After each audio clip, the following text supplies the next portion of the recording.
سبحان اللہ اعوذ باللہ من الشیطان الرجیم بسم اللہ الرحمن الرحیم باران رحمت۔ آج نیوز کی سحری ٹرانسمیشن میں ہوں آپ کا میزبان سید شہریار آصف۔ آج ہم 14ویں سحری کی نشست میں موجود ہیں اور آج جس موضوع پہ ہم بات کریں گے وہ ہے حقوق العباد۔ لیکن اس سے پہلے ہماری نشست میں ایک نئے سیگمنٹ کا آغاز ہوا ہے جس کا نام ہے سماجی خدمت، جو اسٹیٹ بینک آف پاکستان کے تعاون سے ہے۔ آئیے چل کے پہلے دیکھتے ہیں۔ آج آپ کے لیے خصوصی پیغام، جس طرح کہ ہم کہتے ہیں کہ ماہ رمضان روشنیوں کا مہینہ ہے، ہمارے لیے برکتیں اور فضیلتیں لے کے آتا ہے، اسی طرح آج بات کرنا چاہیں گے پاکستان اور یعنی حکومت پاکستان اور اسٹیٹ بینک آف پاکستان کی طرف سے انٹروڈیوس کی جانے والی روشن ڈیجیٹل اکاؤنٹ کو۔ اگر ہم 2 سال 3 سال قبل دیکھتے ہیں، پوری دنیا کو جب ایک طرح سے کووڈ-19 نے منجمد کر دیا تھا، تو آپ کی بہرحال جو آپ کے اخراجات تھے، آپ کی بینکاری کی جو ضرورتیں تھیں وہ اپنی جگہ تھیں، اور خاص طور پہ وہ پاکستانی جو بیرون ملک مقیم تھے وہ کافی عرصے تک پاکستان آ نہیں سکے، اپنے پیاروں کے قریب نہیں آ سکے، اگر ان کو پیسے بھجوانے تھے تو بہت مشکلوں کا سامنا کرنا پڑا۔ ان تمام سچویشنز کو مد نظر رکھتے ہوئے حکومت پاکستان نے، اسٹیٹ بینک آف پاکستان نے روشن ڈیجیٹل اکاؤنٹ انٹروڈیوس کیا، جو بہت ہی کم عرصے میں ہم نے دیکھا کہ بیرون ملک مقیم پاکستانیوں کا اعتماد جیتنے میں کامیاب ہوا ہے۔ اس وقت ہم دیکھتے ہیں کہ 175 سے زیادہ ممالک سے 4.25 لاکھ کے قریب روشن ڈیجیٹل اکاؤنٹس کھلے ہوئے ہیں، اور یہ ایک کمپلیٹ بینکاری کا سلوشن ہے۔ اس میں کنونشنل بینکنگ اور اسلامک بینکنگ آپشنز آپ کے پاس موجود ہیں، لیکن ہم اس کو ایک مکمل لائف سٹائل پروڈکٹ کیوں کہتے ہیں، اس کے ذریعے آپ کو کیا کیا سہولتیں ملتی ہیں، یہ جاننے کے لیے آج ہمارے ساتھ ایک بہت ہی خاص مہمان موجود ہیں۔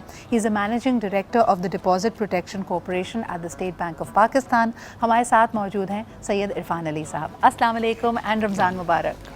بہت شکریہ سدرا، عرفان صاحب، مجھے تو I just know the tip of the iceberg, وہ بھی آپ کے توسط سے ہی زیادہ تر انفارمیشن آتی ہے، لیکن مجھے بتائیں لاسٹ ہم نے جب بات کی تھی تو 4.25 لاکھ اکاؤنٹ تھے، اب آئی ایم شیور نمبر زیادہ ہو گیا، اب نمبر اس سے زیادہ ہو گئے ہیں انفیکٹ، اور پیسے بھی زیادہ ہو گئے، تو 4 لاکھ اکاؤنٹ ہو چکے ہیں اور $4 ارب ہم لوگ کراس کر چکے ہیں۔ واو! اچھا، یہ ریمیٹنسز ہمیشہ سے پاکستان کے لیے اہم تھیں، روشن ڈیجیٹل اکاؤنٹ نے اس کو اور زیادہ آسان کیسے بنایا؟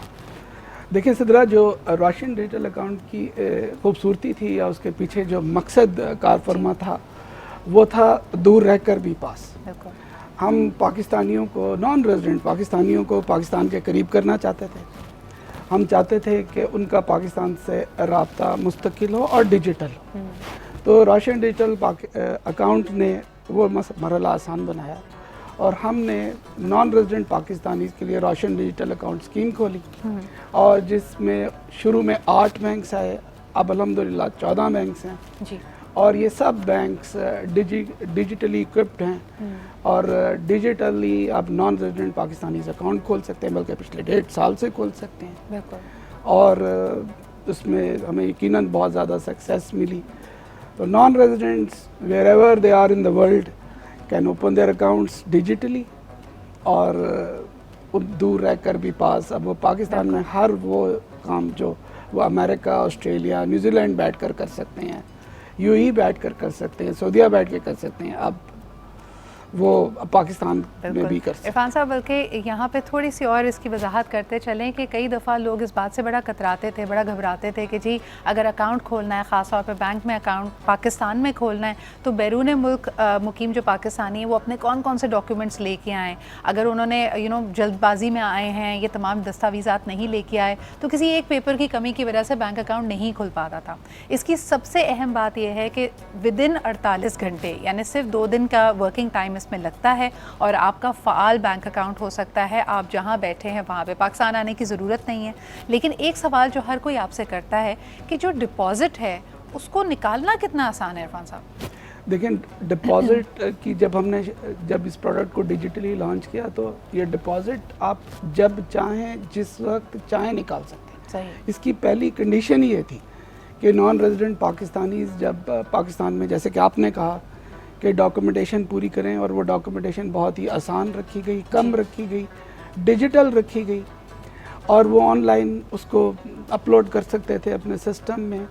تو بالکل اسی طرح بینکس کو پابند کیا گیا کہ وہ جب چاہیں جس وقت چاہیں اپنے پیسے لے جا سکتے ہیں، اور ہم نے یہ بھی کہا، اسٹیٹ بینک نے بار بار یہ کہا، کمرشل بینکس کے ذریعے بھی کہا کہ ہمارے لیے نہ کوئی عید ہے، نہ کوئی شب برات ہے، نہ کوئی اہم دن ہے، نہ کوئی غیر اہم دن ہے.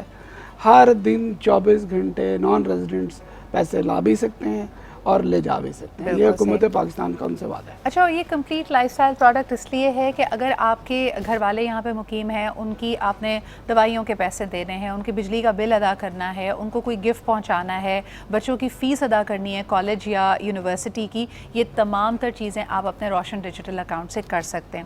اس کے علاوہ اگر آپ اس کی ویب سائٹ پہ جائیں گے تو آپ کو روشن گھر اور روشن کار کے آپشنز بھی ملتے ہیں. عرفان صاحب، اس کے بارے میں ضرور بتائیں کہ اگر کوئی نان ریزیڈنٹ پاکستان میں نہیں ہے تو وہ پاکستان میں گھر کیسے بنوا سکتا ہے یوزنگ دا روشن ڈیجیٹل اکاؤنٹ؟ یہ ایک بہت زبردست ایک آپشن ہے. اچھا، پہلی بات تو نان ریزیڈنٹ پاکستانیز کے لیے تو اکاؤنٹ کھول لیں پہلے. ہاں، پہلے تو فوراً اکاؤنٹ کھولیں. یہ تمام تر جو آپ کو بینیفٹس ہیں تب ملیں گے جب آپ اکاؤنٹ کھولیں. جب آپ نان ریزیڈنٹ ہیں تو آپ 14 میں سے کسی بھی بینک میں پہلا قدم تو یہ اٹھائیں کہ اکاؤنٹ کھولیں. 4 لاکھ لوگ کھول چکے. اچھا، ان 4 لاکھ لوگوں میں سے کافی بڑی تعداد روشن اپنی کار اور روشن اپنا گھر میں اپلائی کر چکی اور لے بھی چکی. اس کا طریقہ کار اگین ڈیجیٹل ہے، اس میں کوئی مینول ایکسرسائز نہیں ہے. پہلے روشن اپنی کار کی بات کر لیتے ہیں کہ روشن اپنی کار کے کانٹیکسٹ میں ہم نے تمام کار مینوفیکچرر سے بات کی اور ہم نے کہا کہ نان ریزیڈنٹ پاکستانیز کو پرائرٹی پہ گاڑی ڈلیور کریں. اور ہمارے تمام کار مینوفیکچررز نے گاڑی پرائرٹی پہ ڈلیور کی. ہم سب کو پتہ ہے کہ پاکستان میں گاڑی کی ڈلیوری میں دیر ہوتی ہے، 5-6 مہینے، اس سے بعض دفعہ اس سے بھی زیادہ ٹائم لگتا ہے. تو نان ریزیڈنٹس کو سب سے اہم بات، جیسے میں نے عرض کی، کہ ڈیجیٹل اپلیکیشن ہے. مارک اپ کے ریٹس بہت ہی کمپٹیٹیو ہیں اور وہ ریٹس ریزیڈنٹ پاکستانیز کو اویلیبل نہیں ہیں جو نان ریزیڈنٹس کو دیے گئے. اس کے بعد گاڑی کی ڈلیوری ہے، انشورنس میں بہتر ریٹ ہے. سملرلی روشن اپنا گھر ایک زبردست اسکیم ہے جس میں پری اپرووڈ کچھ پروجیکٹس ہیں، جس میں ہمارے بینکس نے ان پروجیکٹ کے ساتھ پہلے سے ہی بات چیت کی ہوئی ہے. تو آپ اپنے بینک سے ڈائریکٹ بات کر سکتے ہیں اور آپ کا بینک آپ کو فیسیلیٹیٹ کر دے گا ان پری اپرووڈ پروجیکٹس میں جانے کے لیے. بٹ صرف یہی نہیں، اگر آپ کے دل میں بھی آپ کو پتہ ہے کہ پاکستان میں کہیں بھی کوئی ایسا پروجیکٹ ہے یا کوئی ایسی جگہ ہے کہ جدھر آپ کانفیڈنس سے انویسٹ کر سکتے ہیں، خرید سکتے ہیں، تو آپ ایسا کر سکتے ہیں. اور آپ کو صرف اپنے بینک سے بات کرنی ہے، اپنا پروڈکٹ آپشن کو بتانا ہے اور بینک آپ کو فیسیلیٹیٹ کر دے گا. اور اس کی تمام تر جو ریکوائرمنٹس ہیں وہ ہر بینک کی ویب سائٹ پہ موجود ہیں، اسٹیٹ بینک کی ویب سائٹ پہ موجود ہیں. اور اس میں لوگ بار بار آتے جا رہے ہیں، اپلائی بھی کرتے جا رہے ہیں. جیسے میں نے عرض کی، 14 کے 14 بینکس جو اس سسٹم کا حصہ ہیں وہ آپ کی اپلیکیشن لینے کے لیے تیار ہیں. اور آپ کے پاس ایک اور بہت اچھا آپشن ہے اور وہ یہ ہے کہ RDS سپورٹ @sbp.org.pk پر آپ اپنی کمپلینٹ بھی درج کرا سکتے ہیں اگر آپ کو کوئی مسئلہ ہے، اگر آپ کو ہینڈ ہولڈنگ کی ضرورت ہے. اچھا، ہینڈ ہولڈنگ کی بات آپ نے بہت اچھی کی اور وچ از آئی تھنک کرٹیکل. بہت سارے نان ریزیڈنٹس ایسے ہیں جو کہ بعض دفعہ ڈیجیٹلی اکاؤنٹ کھولنے میں مشکل ان کو بھی آتی ہے. تو اس کا حل ہی ہینڈ ہولڈنگ ہے. اور وہ ہمارے بینکس میں وہ بچے، وہ آفیسرز بیٹھے ہوئے ہیں. اگر آپ انہیں بتائیں کہ جی میری مدد کرو میرا اکاؤنٹ کھولنے میں، تو وہ آن لائن آپ کے ساتھ چیٹ بھی کریں گے، آپ سے بات بھی کریں گے، کال بیک بھی کریں گے اور آپ کو لائیو سپورٹ بھی کر دیں گے. اچھا، جلدی بھی کوئی نہیں ہے سدرا، کوئی جلدی نہیں ہے. مثلا اگر آپ کے پاس 4 ڈاکومنٹ چاہیے تھے، آپ کے پاس صرف ایک ہے، تو آپ اپلیکیشن سٹارٹ کر دیں، سٹارٹ کر لیں اور پھر وہ سیو ہو جائے گی. وہ سیو کر، بالکل آپ اسے سیو کر لیں، دوسرے پہ چلے جائیں، تیسرا. Take your time. تو you do whatever you have to. بس اکاؤنٹ کھولیں گے تو پھر ایک دنیا کھلے گی آپ کی. اور روشن اپنی کار اور روشن ڈیجیٹل آپ کے لیے. ہمارے ساتھ موجود ہیں سید عرفان علی صاحب from the State Bank of Pakistan. بات ہم کر رہے ہیں روشن ڈیجیٹل اکاؤنٹ کے حوالے سے. کچھ سوالات آپ کے آ چکے ہیں and let's take them forward. سب سے پہلے عرفان صاحب مجھے بتائیے کہ جب ہم نان ریزیڈنٹ پاکستانی کی بات کرتے ہیں، ان کا اسٹیٹس کیا ہونا چاہیے؟ یہ سوال بڑا کامنلی آتا ہے کہ اگر کوئی وہاں پہ اسٹوڈنٹ ہے، ابھی سے ورک پرمٹ ملا ہے، ابھی PR پہ گیا ہے لیکن کمپلیٹ ریزیڈنسی نہیں ہوئی ہے، وہاں کا پاسپورٹ نہیں ملا ہے، تو کیا یہ لوگ بھی یہ اکاؤنٹ کھول سکتے ہیں؟ جی بالکل سدرا. اس میں جو بڑی کلیئر ڈیفینیشن ہے، انکم ٹیکس آرڈیننس اس کو ڈیفائن کرتا ہے. اس کی تفصیل میں جائے بغیر جو بھی نان ریزیڈنٹ پاکستانی ہیں، چاہے وہ اسٹوڈنٹ ہے، چاہے وہ پروفیشنل ہے، چاہے وہ عارضی طور پہ بھی گیا ہے، پر اگر وہ انکم ٹیکس آرڈیننس کی اس ڈیفینیشن میں فال کرتا ہے تو پھر وہ نان ریزیڈنٹ پاکستانی ہے. اور کوئی بھی ایسا شخص جو یہ ثابت کر سکے کہ وہ باہر رہتا ہے اور لیگلی رہتا ہے تو وہ روشن ڈیجیٹل اکاؤنٹ کھول سکتا ہے. اس میں وہ لوگ بھی شامل ہیں جس میں ہمارے وہ سٹاف جو UN میں کام کرتے ہیں، جو لوگ پاکستان ایمبیسیز میں کام کرتے ہیں، جو وہ بھی ہم ان کو بھی نان ریزیڈنٹس ہی کام. اس کے لیے کیا ان کو اپنی آئیڈینٹیفیکیشن کے لیے نائکاپ کارڈ چاہیے ہوگا؟ بالکل، اس میں 3-4 ڈاکومنٹس ہیں. ایک نائکاپ ہے، ایک آپ کا CNI شناختی کارڈ ہے، آپ کا پاسپورٹ ہے اور آپ کا ویزا اسٹیٹس. زبردست جی. اس کے علاوہ مجھے یہ بتائیے کہ آپ کہتے ہیں کہ دونوں بینکاری کی مد میں ہمارے پاس فیسلٹی موجود ہے، یعنی کنونشنل بینکنگ بھی ہے اور اسلامی بینکاری بھی ہے، اور یہ چوز کر سکتے ہیں کھولتے وقت جی بالکل. دیکھیں، اس میں خاص طور پر روشن ڈیجیٹل اکاؤنٹ کے کانٹیکسٹ میں اسلامک بینکس کو ہم نے خاص طور پہ شامل کیا. یہ ہمارے 14 بینکس میں تھے، کچھ تو بالکل اسپیشلائزڈ اسلامک بینکس ہیں، وہ کنونشنل بینکنگ کر ہی نہیں سکتے. ہاؤیور جو باقی کنونشنل بینکس ہیں وہ دونوں اسلامک اور کنونشنل دونوں کر سکتے ہیں، اور ادھر آپ چاہیں تو آپ اسلامک بینکنگ میں اکاؤنٹ کھولیں، چاہیں تو آپ کنونشنل میں کھولیں، یہ آپ کی چوائس ہے. سملرلی جو انویسٹمنٹ موڈز ہیں جس میں آپ سرٹیفکیٹس خرید سکتے ہیں، وہ بھی کنونشنل اور اسلامک دونوں طرح اویلیبل ہیں، اور دونوں پروڈکٹس میں انویسٹ کیا جا سکتا ہے. زبردست جی. اچھا، ایک اور سوال آپ کے لیے آیا ہے کہ جوائنٹ اکاؤنٹس، کیا husband and wife joint accounts کھول سکتے ہیں؟ کیا کوئی مائنر اور ایک ایڈلٹ انسان آپس میں جوائنٹ اکاؤنٹس کھول سکتے ہیں؟ اس میں تھوڑی وضاحت. جی صدرا، آئی تھنک یہ بڑا ہی اہم سوال ہے، اور اس میں ریگولرلی کیونکہ نان ریزیڈنٹس میں اکثر ان کے ساتھ ایسا ہوتا ہے کہ ان کے فیملی ممبرز یہاں ہیں، ہسبینڈ باہر ہیں، وائف ان کی یہاں ہیں، یا بہن بھائی تو ہیں ہی بہت سے حالات میں. تو بالکل ایسا ہے کہ ہسبینڈ اور وائف تو بالکل ہی اکاؤنٹ کھول سکتے ہیں، اور 2 بھائی بھی کھول سکتے ہیں، بہن بھائی بھی کھول سکتے ہیں، آپ اپنے والد کے ساتھ بھی کھول سکتے ہیں، بٹ ایک ممبر کو نان ریزیڈنٹ ہونا ضروری ہے. اچھا، پھر اس سے یہی ایک اور سوال نکلتا ہے کہ اگر کسی نان ریزیڈنٹ پاکستانی کا سٹیٹس چینج ہو رہا ہے، یعنی یا تو وہ وطن واپس آ رہا ہے، یا مثال کے طور پر اس نے یہ اکاؤنٹ کینیڈا میں کھولا تھا، وہ کینیڈا سے امریکہ شفٹ ہو رہا ہے، تب اس اکاؤنٹ کے اوپر کیا اثر پڑے گا؟ اچھا، یہ بھی بہت اہم. ایک تو پہلی بات یہ ہے کہ اگر آپ کینیڈا سے USA جا رہے ہیں یا سعودیہ جا رہے ہیں تو پھر بھی آپ نان ریزیڈنٹ ہیں، اس سے کوئی فرق نہیں پڑتا. تو آپ کو صرف اپنے بینک کو اپنا پتے کی تبدیلی بتانی ہے کہ جی اب میں سعودیہ نہیں رہتا، اب میں کینیڈا رہتا ہوں. تو صرف یہ. ہاں، اگر آپ پاکستان واپس آ جاتے ہیں تو پھر اب آپ نان ریزیڈنٹ نہیں ہیں، اب آپ ریزیڈنٹ پاکستانی ہیں. اور جب آپ ریزیڈنٹ پاکستانی ہیں تو پھر روشن ڈیجیٹل اکاؤنٹ میں جتنے پیسے آپ جمع کرا چکے تھے آپ کے حقوق وہی رہیں گے، پر آپ مزید پیسے اس پہ جمع نہیں کرا سکیں گے، اور آپ اس پیسے کو جب چاہیں جہاں سے آپ لائے تھے یا جدھر آپ بھیجنا چاہیں بھیج دیں، کیونکہ آپ تو پیسے لائے ہی باہر سے تھے. تو اسٹیٹ بینک آف پاکستان کی پالیسیز اس معاملے میں بالکل کلیئر ہیں، وہ آپ کے پیسے ہیں، آپ جب چاہیں جس وقت چاہیں لے جائیں. صحیح. اچھا، آخری 1 منٹ ہے ہمارے پاس عرفان صاحب. تو اور کیونکہ رمضان کا مبارک مہینہ ہے، یہاں پہ میں بالخصوص بتانا چاہوں گی آپ کو کہ اگر آپ روشن ڈیجیٹل اکاؤنٹ کی ویب سائٹ پر جاتے ہیں اور آپ کا اکاؤنٹ ہے تو وہاں پہ آپ کو ایک آئیکن نظر آئے گا سماجی خدمت کا. تو پاکستان میں وہ ادارے جو بہترین کام کر رہے ہیں ایک پازیٹیو امپیکٹ لانے کے لیے، اور مستند ادارے ہیں، مثال کے طور اس میں ایدی فاؤنڈیشن ہے، اس کے اندر ہم انڈس ہسپتال کو دیکھتے ہیں، زندگی ٹرسٹ کو دیکھتے ہیں، اور بہت سارے دیگر ایسے ادارے ہیں. اگر آپ ان کو کوئی ڈونیشن، کوئی گفٹ منی یا اپنی زکوٰۃ دینا چاہیں، اس کے لیے بھی آپ روشن ڈیجیٹل اکاؤنٹ کا استعمال کر سکتے ہیں. جی بالکل. آئی تھنک یہ ایک اس انیشیٹو کو لیے ہوئے تقریباً 1 سال ہی ہوا ہے. روشن سماجی خدمت کا مقصد ہی یہ تھا کہ آپ کی پسندیدہ چیریٹی، وہ کوئی بھی ہو اور وہ پاکستان کے کسی بھی کونے میں ہو، وہ ڈیجیٹلی آپ کے لیے اویلیبل ہو، اور آپ کو اس کا اکاؤنٹ ڈھونڈنا نہ پڑے. صحیح. آپ کو صرف نام پتہ ہونا چاہیے، اور آپ اپنے بینک کی جب جیسے وہ آپ نے کہا ایک آئیکن پہ جائیں گے، آئیکن پہ آپ کلک کریں گے اور آپ کے سامنے ساری تفصیل سامنے آ جائے گی، اور آپ کی چوائس ہے. آپ کچھ بھی دیں، جو آپ کی چوائس ہے. آپ زکوٰۃ دیں، آپ ویسے ڈونیٹ کر دیں، اور جیسے میں نے کہا کہ یہ 24 گھنٹے ہے، اس میں کوئی دن اور رات نہیں ہے نا، تو 24 آورز اویلیبلٹی ہے. اور روشن سماجی خدمت آپ کو ایک جو دلی سکون. حقوق العباد کیا ہے؟ اللہ پاک فرماتے ہیں کہ میں اپنے حقوق یعنی حقوق اللہ تو معاف کر سکتا ہوں، لیکن حقوق العباد ادا نہ کرنے والے کی معافی نہیں۔ آج کے جس دور میں ہم جی رہے، ہمیں یہ نہیں پتہ ہوتا کہ ہمارے پڑوس میں جو شخص رہ رہا ہے کیا اس نے کھانا کھایا ہے یا نہیں کھایا، ہمارے خاندان میں کہیں کوئی مصیبت میں تو نہیں۔ ہم ان تمام چیزوں سے واقف نہیں یا پھر خود واقف ہونا نہیں چاہتے۔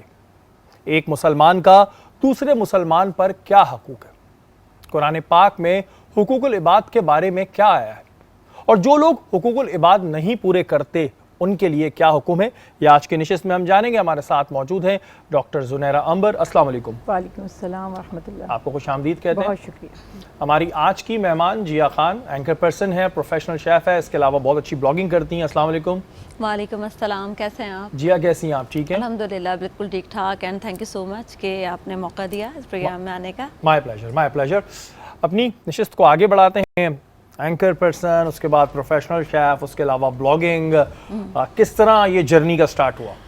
بس اسٹارٹ اس طرح ہوا کہ ہوتا ہے نا کہ بچپن سے ایک شوق ہوتا ہے اپنے آپ کو اسکرین پہ دیکھنے کا، ٹی وی پہ، تو اس طرح سے تھا۔ اور جو میں نے اسٹارٹ کیا 2008 میں، آئی تھنک میں نے اسٹارٹ کیا تھا ہوسٹنگ سے، کیونکہ پرمیشن بس وہیں تک ملی تھی۔ تو اس کے بعد جو ہوسٹنگ کر رہی تھی ایک چینل پہ، تو وہاں رمضان ٹرانسمیشن آ گئی، تو کوئی شیف نہیں مل رہا تھا، تو انہوں نے ایسے ہی کہا کہ جی کیا کوکنگ کر سکتی ہو؟ میں نے کہا ہاں کیوں نہیں۔ کہتے ہیں اچھا اگر تم سے رمضان ٹرانسمیشن کروائیں کیا کیا بنا لو گی؟ میں نے کہا آپ مجھے پین پیپر دے دیجیے۔ میں نے کھٹ نا بہت ساری ریسیپیز کے نام لکھ دیے، تقریباً 40۔ میں نے کہا یہ میں بنا لوں گی۔ میں نے کہا اچھا بس صحیح ہے، پھر ہم ریکارڈڈ پروگرام کر رہے ہیں، جھٹپٹ ریسیپی اور آپ کو کرنی ہے۔ میں نے کہا ٹھیک ہے۔ اچھا وہ تو ہم گھر پہ اپنی والدہ سے سیکھتے ہی ہیں کوکنگ، اس طرح تو سب کو ہی آتی ہے۔ تو مجھے بڑا اچھا ایکسپیرینس رہا، اور وہ برانڈڈ شو تھا اور اچھا ایکسپیرینس رہا۔ اس کے بعد پھر ہوسٹنگ، پھر ماڈلنگ کی، اس کے بعد پھر وہ بھی چھوڑ دی، کیونکہ کتنا عرصہ ایک لائف ہوتی ہے اس کی۔ پھر دوبارہ ہوسٹنگ، لیکن ابھی یہ ہوا کہ میرا ٹریولنگ پھر کافی سٹارٹ ہو گئی تھی، تو پھر میں نے کہا کیوں نہ میں پروفیشن ہی یہ کر لوں نا، مطلب کوکنگ کے سائٹ پر، اور شیف ایکسپرٹیز اپنی اور اس میں اسٹرانگ کر لوں۔ پھر میں نے کافی جگہوں سے سیکھا، انفیکٹ پاکستان سے باہر، کیونکہ میں 18-19 کنٹریز جا چکی ہوں، یہ ٹریولنگ بہت زیادہ ہے، تو جہاں جس ملک میں بھی جاتی تو وہاں سے ان کی اپنی جیسے ویتنامیز کوزین سیکھی میں نے، تھائی کوزین، میکسیکن، اور اس طرح کی بہت ساری ملکوں میں گئی ہوں، اور وہاں جا کے ان کے یہاں کورسز کیے۔ اچھا، آپ نے جیسے کہ بتایا کہ اس وقت آپ نے 40 ریسیپیز بنا دی، اس وقت تک آپ نے کبھی as a chef, professional chef کام نہیں کیا تھا، تو اس وقت 40 ریسیپیز کیسے ذہن میں آ گئی؟ میں بھی وہی کاؤنٹ کر رہا تھا، 40 کیونکہ انہوں نے مجھے یہ ایک ٹاسک دیا تھا کہ آپ کے پاس 10 منٹ میں جھٹپٹ ریسیپیز ہوں گی۔ 40 اب اس میں کیا تھا، سینڈوچ ہو گیا، چنا چاٹ ہو گئی، دہی بڑے ہو گئے، 2-4 شیکس ہو گئے، ٹھیک ہے نا، اس طرح کے چھوٹی چھوٹی ریسیپی، مین کورس والے نہیں تھے۔ ہاں، کیونکہ 10 منٹس تھا میرا ڈیوریشن جو تھا پروگرام کا، 10 منٹس تھا، تو میں نے کہا ہاں بن جائیں گی، اس میں کیا مشکل ہے۔ اور پھر مجھے بعد میں جب میں نے کاؤنٹ کیا، میں نے کہا ہے اتنا اچھا۔ یہ جو آپ نے بتایا کہ آپ دوسرے ممالک میں گئیں اور پھر وہاں پر آپ نے ایز اے شیف ان کے بھی